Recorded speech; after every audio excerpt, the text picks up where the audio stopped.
Recently, I was speaking with a client of mine who's been working with me inside the Accelerated Method program for about the last 8 weeks or so.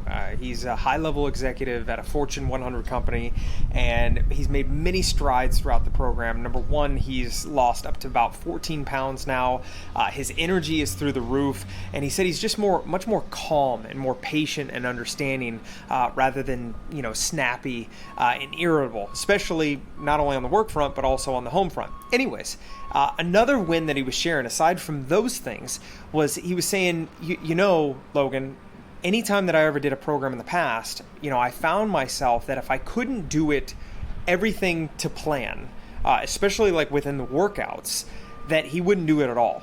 Right? He'd go hardcore for 2 weeks and then he'd just sack it off and just would find himself months down the line going, man, why can't I stick with anything? Anyways, one of the wins that he shared with me is that ever since being in here, I've learned that, not only to strive for progress, not perfection, but also to go by more of the 80-20 principle, right? And not try to get everything perfect all the time.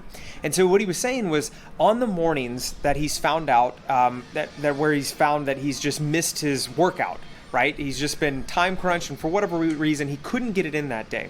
Instead of just kind of completely writing it off and saying that he could never do it, he said that what he's done is when he's parked his car, he said he's on the top floor of his building. So he's on the 5th floor of his building. He said he used to take the elevator. He said no longer. Now every time he gets the opportunity, he takes the stairs. That's 5 flights of stairs he goes up.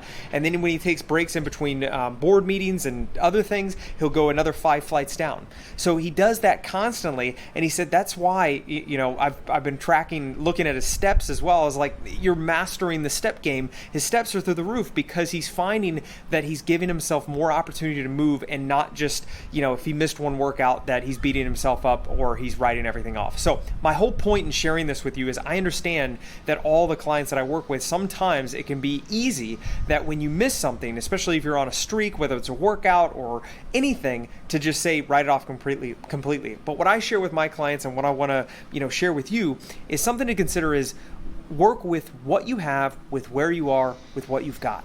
Right? So if you miss a workout within the morning, no drama, no need to beat yourself up. Do what you can, whether that's parking a little bit further away, like if you go to the store, park a little bit further away, you can go walk, or if you're like my client and maybe you're on a couple flights of stairs inside your building, park, instead of taking the elevator, go up those flights of stairs. The main key is go after the minimal effective dose of doing what you can with where you are, with what you've got, and I think you'll find that you'll be a lot more consistent. I will take the guy that can do that and be consistent more times, over a period of time, as opposed to the guy that just says, I got to get 100% right, and he only does it about for 2 weeks and then he writes it off completely. Don't be that guy. I know you're better than that.